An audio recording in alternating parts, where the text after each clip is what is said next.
La historia de Pogo, el payaso asesino. John Wayne Gacy nació el 17 de marzo de 1942, en los suburbios de Chicago, en una familia de inmigrantes europeos. John durante su infancia tuvo que soportar un padre que constantemente lo maltrataba, de hecho nunca lo quiso ya que siempre prefirió a sus dos hermanas. Su padre siempre lo ofendía y le ponía apodos.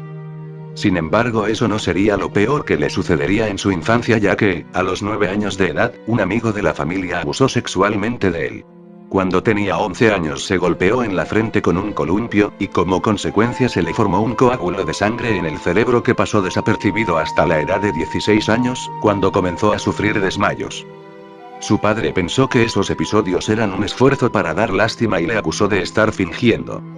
Asistió a 4 colegios diferentes, pero acabó abandonando cada uno de ellos, y nunca se graduó. En el año de 1964 se casó con su primera esposa y en ese año también tuvo su primera experiencia homosexual.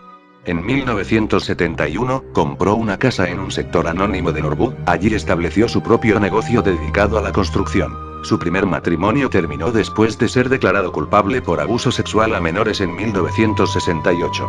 Fue sentenciado a 10 años de prisión por este crimen, pero después de 16 meses recluido en la penitenciaría de Anamosa, salió en libertad condicional en junio de 1970, debido a su buen comportamiento. Se casó por segunda vez con una mujer que conoció en la secundaria y ella, junto a sus 2 hijos, se mudaron con él pero después se divorció en 1976. En ese momento Gacy supo que podría llevar a quien quisiera a su casa. Se convirtió en un importante y respetado miembro de la comunidad, ya que aparentaba ser un tipo agradable, que nunca se metía en problemas.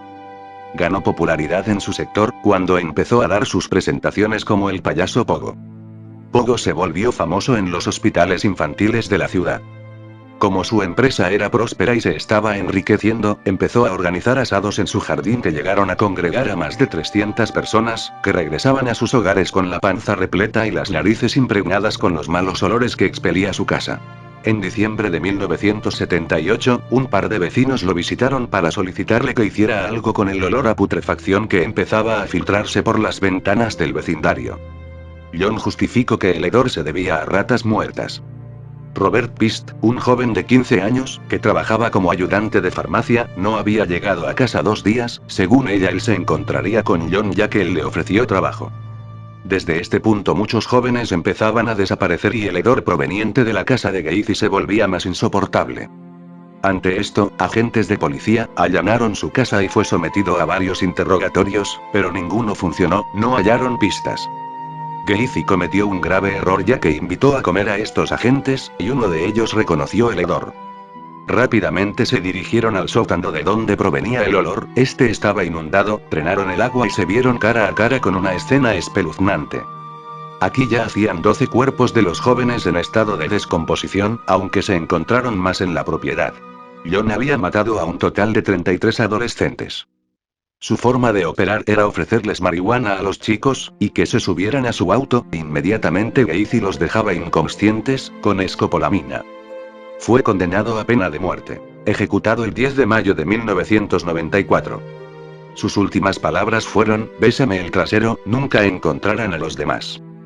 Durante su instancia en la cárcel realizó varios dibujos, en uno de estos, Stephen King se inspiró para realizar el personaje de Pennywise. Influenció en la cultura popular, en varios artistas. De hecho, Jonathan Davis, el vocalista de Korn, que compró el traje de payaso de Gacy, el cual en la actualidad mantiene expuesto en el sótano de su casa.